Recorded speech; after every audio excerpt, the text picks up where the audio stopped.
the gallery.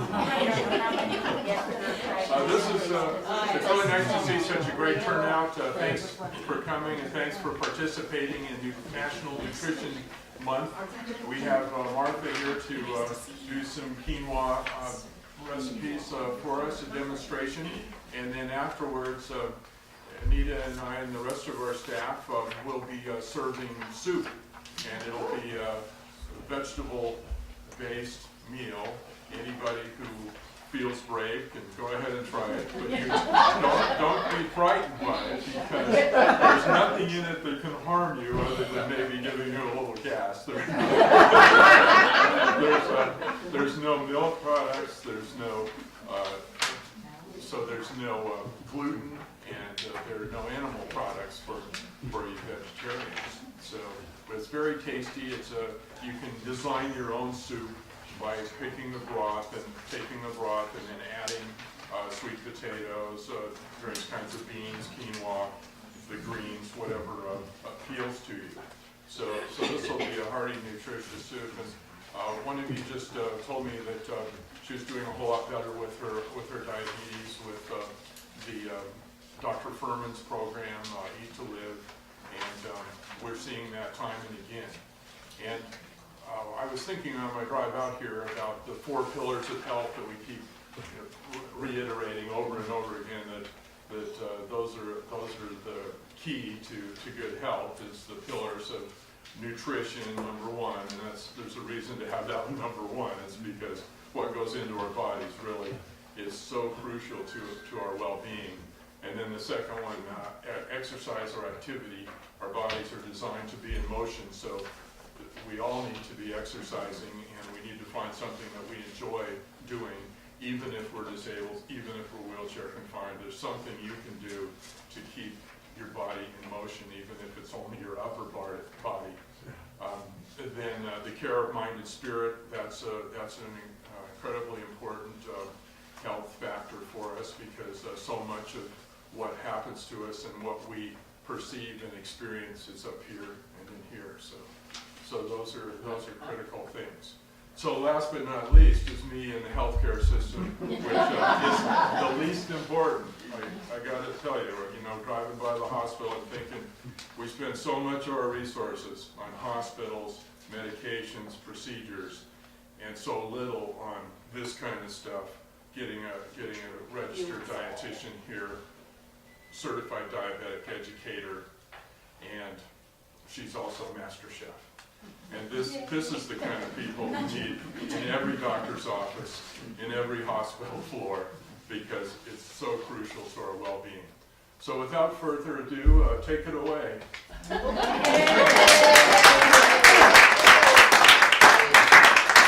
Well, my name is Martha Holland, and like Doc said, I'm a registered dietitian, a certified diabetes educator, who decided that she really wanted to go back to school, and so I did. So instead of counting the days to retire, what I do, go to culinary school. Woo!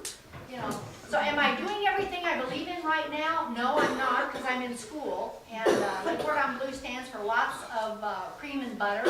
Okay, that's what it also stands for. LCD. But I did want to talk. A couple weeks ago we talked about kale. And some other grains, and I hope you all, those of you who were there, got something from that you could apply, because it really and truly is, excuse me, I'm getting hoarse.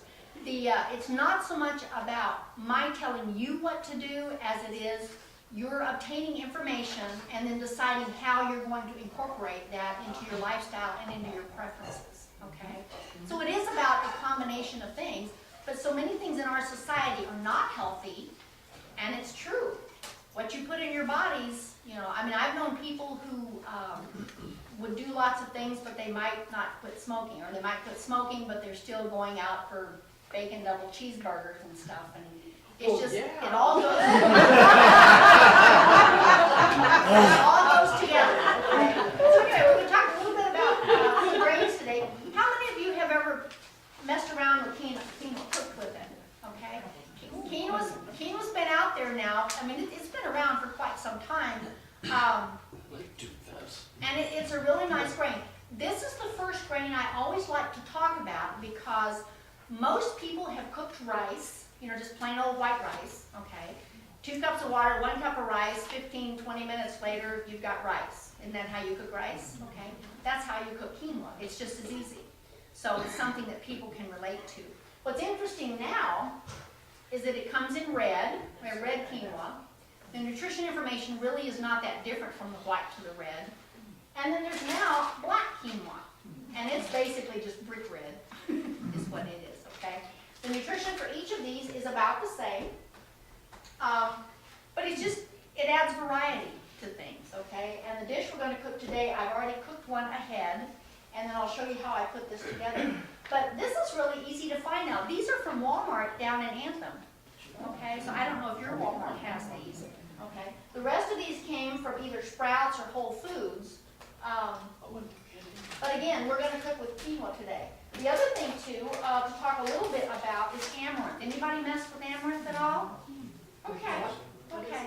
Anybody popped amaranth before? Any what? Have you ever popped it like popcorn? What is it? Oh, heck no. Amaranth. We'll talk a little bit about that, too, okay? But, you know, if time allows, I can pop some amaranth. It's just like popping popcorn, okay? And I got a skillet that is clear on the top. If you want to watch it, you can come up here, I guess. But it's really cool to watch it pop, okay? Amaranth is a grain that you can use in a lot of different things, but most of the time, we're talking about some of these really small grains. If you start cooking with these 100%, the texture of what you get may not be to your palate. You know, you'd have to change that American palate that you've got. And so I always encourage people, whether we're doing amaranth like this or teff. Okay, teff is another one. This is from Africa. It's actually from Ethiopia. It's probably the smallest grain. 150 of these grains weigh the same as a 1 grain of wheat.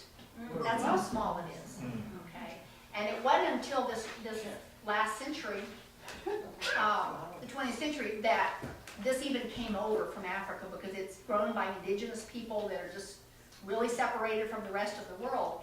But teff is a good one. One of the things I've started doing with these two is adding them to my oatmeal. Anybody in here eat hot cereal for breakfast? Okay. Just start sticking some of this in there. Yeah, barley, that's fine. But just add it to that, okay? But these are some. I truly have not done a whole lot of cooking with these, simply for lack of time and the time to experiment. But they're really good. The interesting thing I was looking up with teff.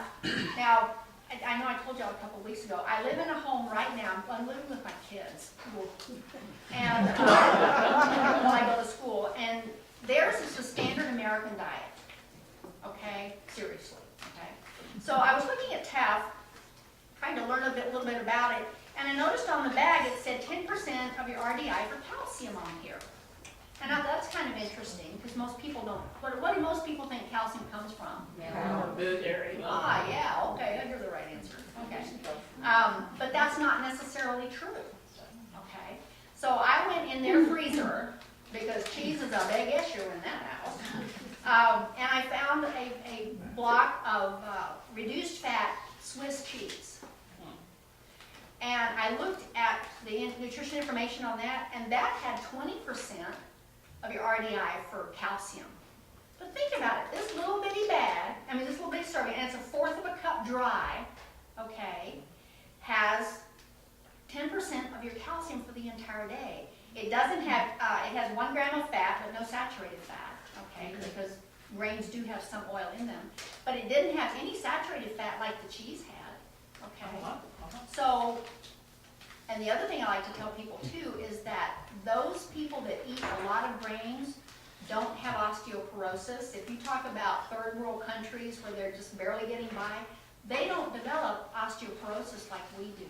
You don't begin to develop osteoporosis until you start eating the standard American diet that has a lot of protein and a lot of sodium in it, okay?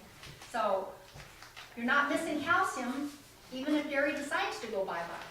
Okay, you're not, but you have to eat a lot of it. You can't just like sprinkle it on something and say, okay, I got my calcium. Yes, sir. If you go online, you can buy the teff for 1/4 of the price of what you will be paying at New Frontiers or somewhere else. That's true. That's true. You just have to type Well, it is, and this is, this one doesn't even say, no, it's an organic. But, yeah, Bob's Red Mill is not the cheapest, you're not the cheapest people on the block, okay? But you can find what you need. Yeah, I've always been a big fan of it. But anyway, those are two of the grains that I would encourage people to begin to try, and I think we're gonna try to give away some of these grains at the end. So that chia seed, anybody mess with chia seed? Oh, yeah. Did you find something you really liked with it? What do you do with it? Oh, really? Okay, you can put it in your smoothies. I have But I tried, grind it. you grind it, Yeah, I use a coffee, little coffee grinder, coffee bean grinder? and I put about a tablespoon, sometimes 2 tablespoons in for one glass of Okay, smoothie. And it breaks down better. okay. Otherwise, I think it's full, and I don't know that I get enough that good. Well, that could be. I have tried, and again, I've done a little bit of this. I tried their lemon chia fresca on the back and wasn't really impressed. Drinking beverages that have little gelatinous things in them, I'm not sure if anybody's really into that or not. Yeah, and so that was that's my thing, is any of these, it's like, well, I don't know if I want to try that. Easiest thing you can do is incorporate it into something else. Because like the quinoa dish I have today has some amaranth in it. I threw some amaranth in there. Yes, ma'am. What recipe do they have on that package? There's a lemon chia fresca. Oh, just the drink? Yeah, and now they have a blueberry chia jam. You know, if you want to try No, that. that's not where I'm going. Okay. Well, it uses blueberries, agave nectar, chia seed, and vanilla extract, so it's not too bad. Okay. What else can you do with it? I just came up with the gelatinous stuff in the smoothie and I Well, like it. I know, and you know, the lemon chia fresca, you're kind of chewing it, you know, these little things. And I even made a recipe that was in a magazine that I would have expected to be better than it was. If you want to, make it for you, just throw it in your cereal, in your hot cereal, okay? What does it taste like? Hmm? What taste does it have? It doesn't have a flavor to me. It doesn't really have a flavor, okay? And like I said, some of these, smaller grains, you're not quite sure what to do with them, and even if you did, it might be a texture or a product that you wouldn't want. Like I found a recipe for a burger, like a veggie burger kind of thing with the teff, and I'm thinking to myself, I don't know about the texture. I just think the texture might not be what people would expect a burger of some kind to be. So the best thing you can do is, like you said, whether you're doing a smoothie or you're cooking something, and like the quinoa recipe, and you're just like, oh, just throw in a little amaranth here, throw in a little teff here. Because it's about variety that we have that's so important that we don't have, because we all get in ruts about what we're eating, right? What's easy to fix, what I like, I don't have time, that kind of thing. So these kinds of things can be worked in, but you just have to plan it a little bit. And like I said, most people tend to eat, hot cereals for breakfast, so it's really easy to just put some of these in there too, okay? Anyway, so I hope you will try some of these, okay? Any questions about any of those at all? No? Okay, well, let's start cooking them. Where do you buy those? These, I went by Sprouts, and that's where I got the amaranth and the chia seed. And Whole Foods also had it, but I was afraid I might not find teff. And it did turn out that Whole Foods had it, but I went to Sprouts first. Okay. No, she said New Frontier says it. Oh, New Frontier? Okay. Oh, New Frontiers would have. Okay. So you all will know up here. I don't. You can get almost all the red mill stuff at Big Lots too, and it's cheaper than Okay. yeah. Big ones. Big ones. That's where I got it. Write that down. That's cool. Anyway, I just encourage you to look at some different options that you might be willing to try in regular foods that you normally eat, okay? All right. All right, so let's start. Okay. This recipe, you got your packet there? There is a toasted, did I put one in here? I didn't put one in. Oh, here. It is. Now these recipes that I have in here are written exactly do I necessarily do everything that's in a particular recipe? Not always, just for time's sake, okay? Truthfully, I have not made that first one, quinoa salad with apples, walnuts, dried cranberries, and Gouda cheese. If you don't want to use Gouda cheese, or you have a different cheese you want to use, that's fine. If you don't want to use cheese at all, you could use firm tofu, or you could just leave it out. Because this is designed to be something like a Waldorf salad, is what it's designed to be like, okay? Kind of savory and sweet a little bit. The quinoa tabbouleh on the next page is one of Bob's red milk recipes, and I have used it for years. It's very good. It can be a little time consuming to pick parsley, off the stems and then put it in your food processor and stuff like that. But this is a really good recipe. I have used this recipe when I was doing demos for National Diabetes Month, when I was in Nevada, and we would have a class, and I had this recipe, and they liked it. It's a really good recipe. Okay. The quinoa burger is a recipe that I have used for years. And you don't have to have it exactly as it's written. I know one time I didn't have breadcrumbs, and so I got oatmeal, and if you want to cut the oatmeal up, stick it in the food processor so it's not quite in such big pieces, you can do that. What else? This is actually a vegan recipe, so it talks about using egg replacers, but if you don't want to do that, you can just add 2 eggs instead, okay? But it's really good. I mean, it's got Dijon mustard and horseradish in it, and some green chilies, so it's not really hot, but it has a little bit of flavor. And this is a really good recipe to make up, and then, how many of you might have I still have the Tupperware burger maker. You remember from 40 years ago? That's how old mine is. I don't know if they still make them or not, but I freeze those burgers. You make them up and you form them and put them in wax paper and put them in plastic bags, stick them in the freezer.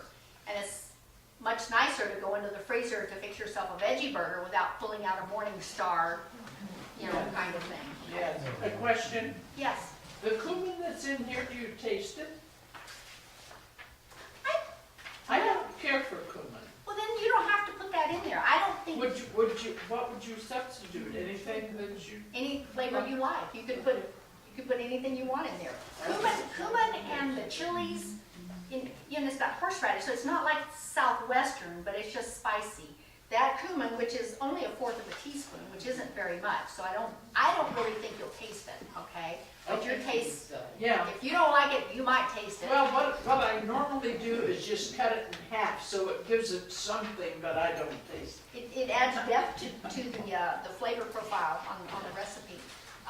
The other thing I would encourage too, learning from my experience, is don't use any of the soft beans, like cannellini beans. I made this recipe with cannellini beans one time, and there were mashed potatoes when we got done. So you need to use the garbanzos, black, kidney beans, those beans that have more structure to them. I actually like to buy the dried garbanzo bean, cooked garbanzo bean, and to put it in the food processor, and it's really dry. And so they stay together better. Okay. But that's been a recipe of mine for a lot of years. This Tuscan toasted red quinoa is the one I'm going to make right now, okay? So let's go with that. Now, she does it like one. Hang on.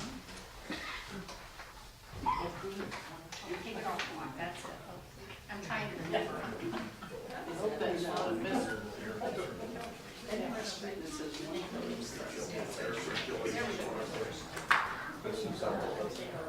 The onion, I opened, the onions are strong. The onions are strong, okay. So we start off, now seriously, I did put this recipe together to some extent just for time's sake, but what you basically end up doing is I have already done the preparation of the quinoa, okay? What we did is I rinsed it off. Now most recipes for quinoa will tell you to rinse the quinoa off. But many of the manufacturers nowadays do it for you, so the products are really okay. It's safe to do that. If you don't rinse it off, I did have a patient one time, I was talking about quinoa, and she said, that stuff is horrible, it tastes awful, it's nasty, and I'm like, what in the living daylights? And I said, where did you get it? And she said, 25-pound bag off of Amazon. Oh. And I'm thinking, okay, you bought it and it wasn't rinsed. You know, you need to rinse it out. Okay? Anyway, but it's good. But I've already rinsed it and I dried it out in the skillet a little bit to kind of toast it up, and then cook it in the broth. Okay, so that's going to be there. Now, this is that good olive oil. This is that good olive oil from Queen Creek. Okay, put that in the pan. Let it start to heat up a little bit. And what we're going to do is we're going to take onions, just chopped onions, and cook them down slowly. Okay.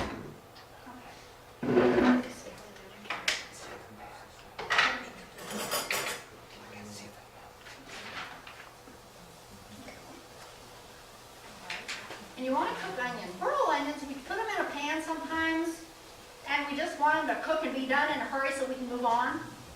You know?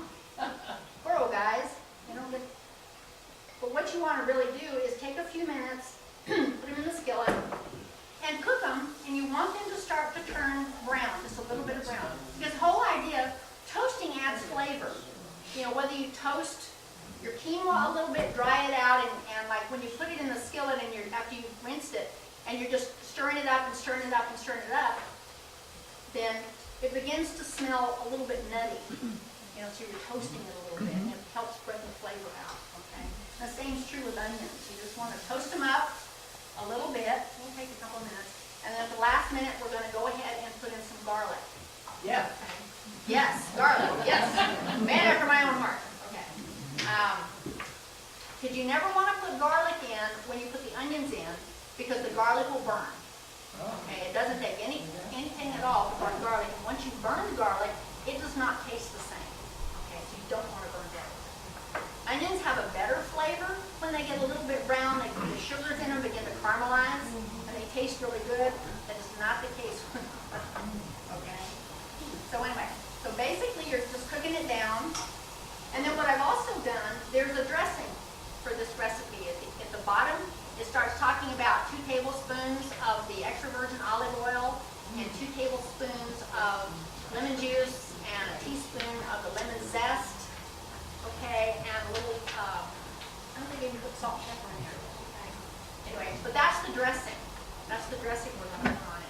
And this recipe is really good. I like it at room temperature or a little bit warm. That's how I like it.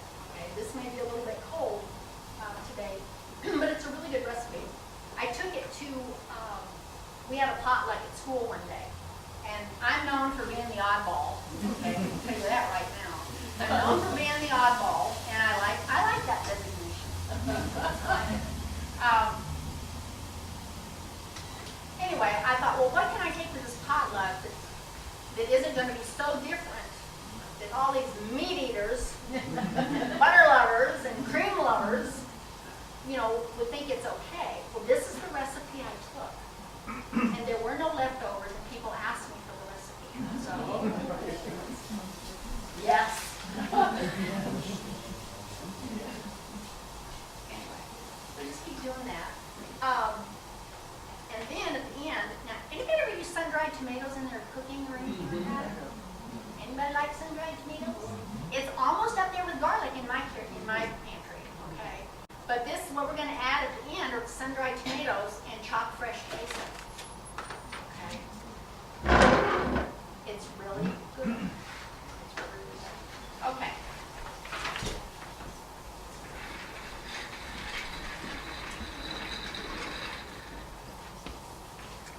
Anyways, do you have any questions about anything? I mean, feel free to speak up, and it doesn't have to be about quinoa, okay? This is about learning. Yes, ma'am? Can you bake with quinoa? Could you make like a casserole? If you put, I mean, often you make like a rice casserole where you put the broth in and you put the rice raw. Yeah. So that it will take up You the know, I don't know water. that, don't know that I would try it. I mean, I would try it raw and then put the liquid and hope, you know, it would turn out. It probably would be fine. I have a tendency to want to cook the quinoa ahead and then add it to it. Okay. Or maybe even cook it ahead but a little undercooked. I mean, but it's certainly worth trying. I don't think there'd be a problem with it, but just the way I've done things, that's probably how I would do it. Any other questions about anything? No? Martha, when, if I'm right, in Indian cooking, they try to lock some of the taste of spices into the onions early on, and then I come across things like heating it, going very hot with ghee or something like that, but putting in a bay leaf as the first thing, which surprised me, and then that they make a thick paste with the spices. I mean, you use oodles of turmeric and cumin and stuff like that. You get this paste early on, and then the onions go in and you caramelize them, and you have that taste locked in there. That's If you- true. Yeah? Yeah, that's absolutely true. Now, my next class at school is Cuisines Cross Culture. Uh-huh. Okay. I hope we spend a couple, 3 weeks in Asia. Okay. I don't know what we'll be doing. But the little bit of Indian cooking I have done, that's exactly what you do. You know, you have a lot of spices, you put them together, you have a few things over here, you put it in there, and you just, I mean, the whole bottom of your pot is yellow, Yeah. you know, yeah, and then you exactly. start putting everything in, and I'm telling you, have you used any asafoetida? Have you ever used No, that? I've been reading about that, and Well, let me tell you, you may store it out in the garage. okay. Okay? You may want to store it out in the garage, but I tell you what, there are some things in this world that don't smell good but add fantastic flavor to Yeah. food. And asafoetida is one of them. Ambergris in the kitchen or something. Well, it's true, because when the first time I ever bought it, I remember went in the pantry and you're like, what is that? Something's died in here, you know? And I did, in the very beginning, that is exactly what I did. Okay? Huh? What is it? It's a- I don't know exactly, I guess it's a root. I'm not really Is it? sure what it is, but it's ground. And you have to go to the Indian store to get it. Martha, would you spell that, please? Asafoetida? She's got a good chance. Give me your email address and I will. Is pea and another vegetable? Anybody want to look it up while we're? Yeah. Okay. From- It comes in a little white bottle. I beg your pardon? From the milk? So we're gonna put garlic in. Okay. What's the first letter? What, A. asafoetida? AES, I think, AES. ASA, Something like that. FOE. Okay, now we're going to For turn feta. this, I mean, because it's so much better. Like it's, now we're gonna turn it off. and when you cook it, then. Basically take it off. Isn't that amazing? Who figured out how to do that the first time? I think the Persians did.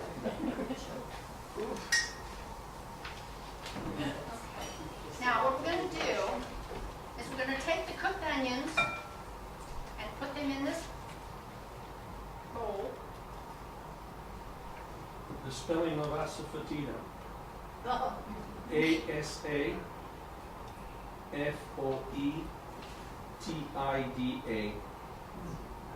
You Thank can you. also spell it Asafetida. Thank you. Thank you. Okay. Alright. So there's your onions and your garlic. Okay. Now, like I said, this is the quinoa that's already been cooked. It's been toasted and it's been and it was cooked in broth. Now, I am a huge fan of making my own broth. Okay. That is what I do. Not now, not right now. But, so I am using standard kinds of broth. If I use the salt-free ones, they're okay. And I haven't done a lot of looking to see what's out there, but I am not, I don't know, the flavor's not the same as if you make it yourself. And sometimes you end up using broth that has more sodium in it, so I just use a lot less of it. Okay. So you mix your cooled quinoa. Mark, can you taste that after you cook it? No. Before you cook No, you're toasting, because you're wanting, it's a good example, things that you want to toast. You know, sometimes you toast nuts before you use them. It's the same thing. Okay. Like when we did that kale recipe and I had the pignons and I stuck them in the pan and kind of toast them up. It's the same thing. And it's not like you really want to cook it. And I think the recipe says till it changes color, and it's like, you know, it's hard to see the color change in red quinoa. But you know, you can smell it. I mean, the aroma coming off of the pan, it'll start to smell a little bit nutty, okay? So you don't want to wait till it turns brown, and you probably burn it, okay? You don't want to do that either, okay? So we mix that up, and then we can put the dressing in. Like I said, it's I've done 2 tablespoons of extra virgin olive oil, a little bit of salt, and ground pepper, and then sun-dried tomatoes cut up, and then chopped fresh basil. Anybody does basil grow well up here? Yeah. Beautiful. I used to grow it in Reno. I used to really enjoy growing it. And you run by it and you just hit it, like rosemary. And Alright. And then we add these sun-dried tomatoes and the chopped basil. You know, a lot of times people will tell me when I start talking about healthy eating, they said, oh, but it takes so much time to cook healthy. You know, I don't have time to cook healthy. You have to do so much chopping. I mean, I know people who hate to chop. That's how you get your frustration out. You chop. Anyway, but remember when the kitchen used to be the center of everything in the home? You know, that's where everything was done and everything was made from scratch. Okay. And that's the recipe. That's it. Okay. So, do y'all want to try it? Yes. Like I said, this is one I made last night. Let's get the little guys out. You have those nice little trays you all had last time to pass these out on? Because I don't have trays. And like I said, this recipe does have some amaranth in it. You won't taste it. Amaranth doesn't even have much of a flavor, really and truly. But you could throw some teff in here too. There wouldn't be any reason you couldn't. Because our society, all we know is wheat and rice. Then don't fill up because we have some soup also. And I was one of my experiences in you know, this, I'm not going to go on forever with this, okay? Oh, please do. I know you don't like this, to make a long story short. Well, it's too late. It's all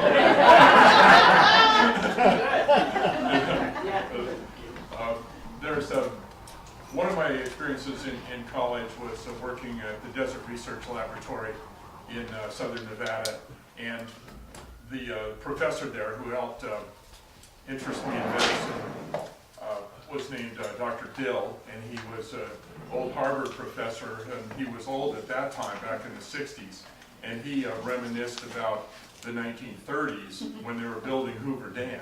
And the first year, they lost about 30 workers on the dam from heat stroke and heat prostration, and they brought him out the second year to try to figure out what was going on.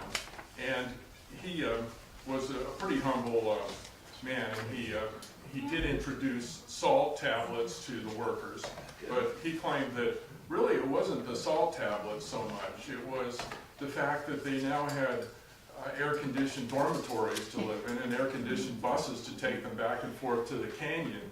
So the reason I bring this up is that that's public health there, that's public health issue.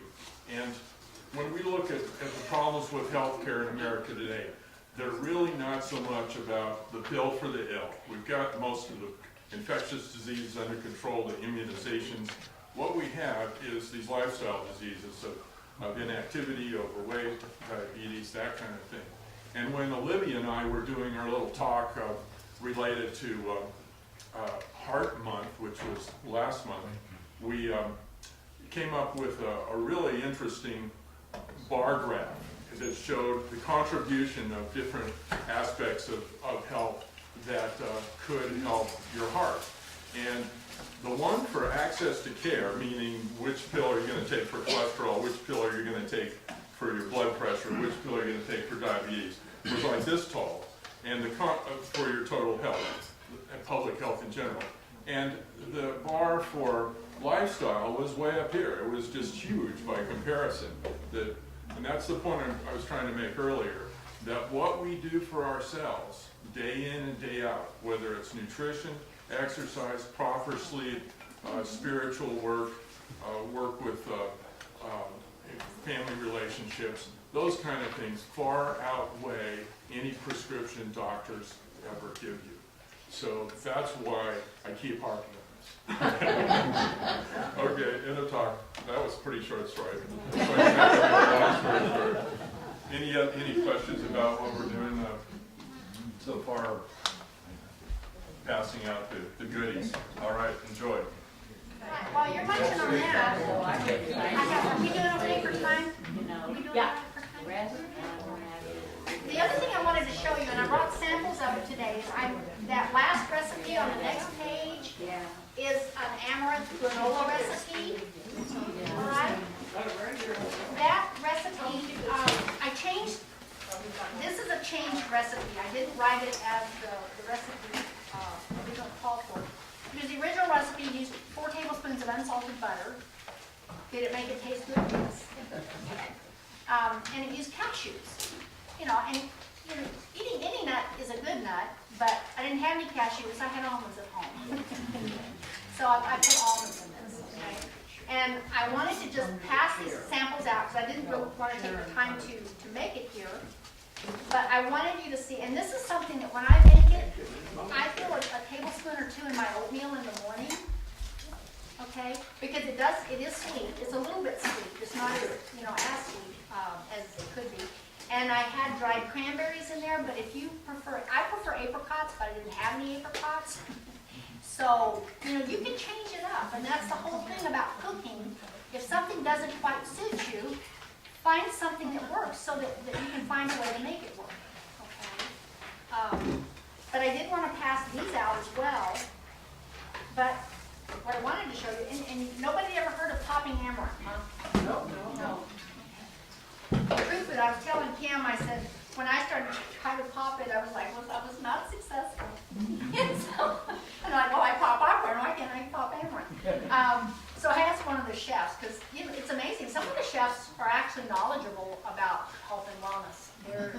It's not that they teach it necessarily, but it's there.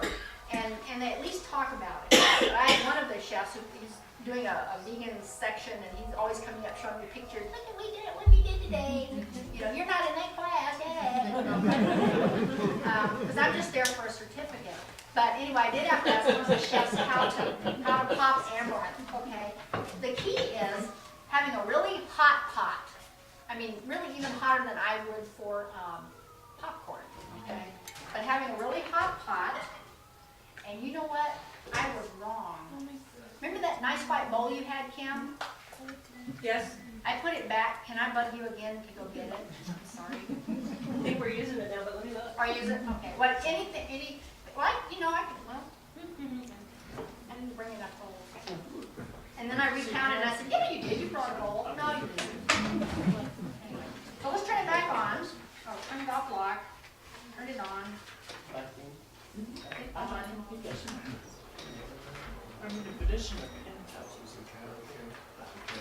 Okay, 1300 is as high as it goes. That's cool.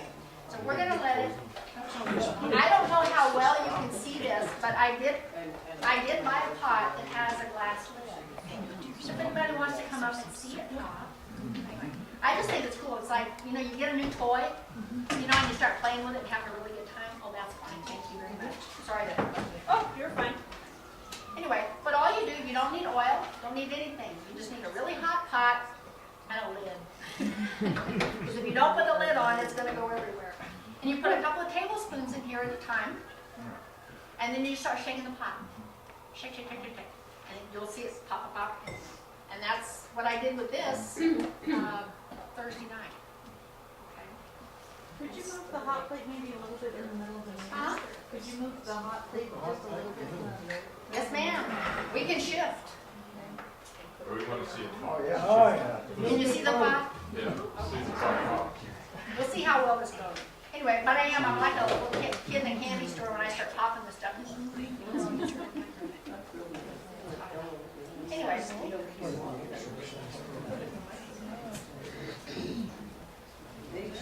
Let's sit.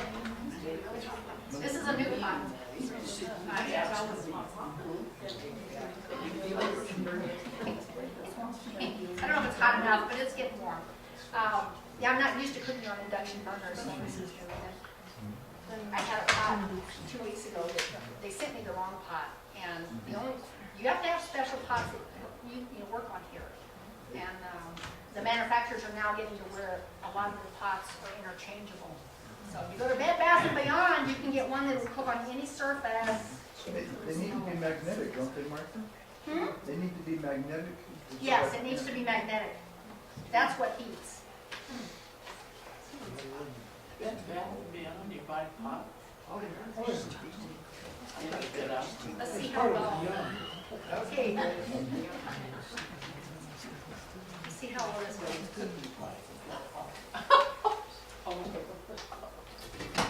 Well, there's a gazebo.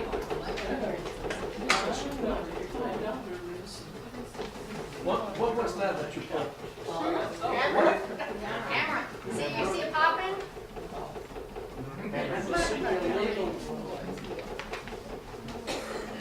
And then you get it about all popped, a weed, see? You get about all popped, and then you got to pour it out so it doesn't burn. Here's the fleet. You can pass that around. There's See it? five. There's. A little toasted. So we did. Yeah. And so then you just go back. No, it doesn't. But you don't want to do large amounts. Yes.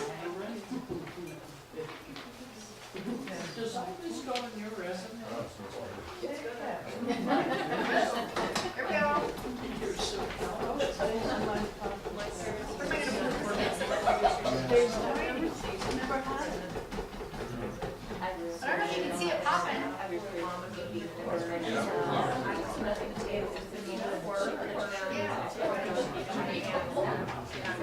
Well, you don't have 100% pop. What am I supposed to do with that? Take a plant in here. This is pop? It has an increase in size. Just a little bit. Just as good. Remember, I call it Barbie's popcorn. But it smells like pop. Or the teaspoon, I guess. Eat it just like that and put it in. Yeah, you could, absolutely. There we go, Dan. Anybody wants to come look? You have to keep it moving because it will burn.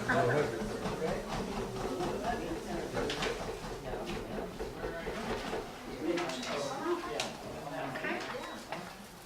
Almost the last time. So anyway, I would encourage you, I'm not gonna give you this. For the leader. I don't know.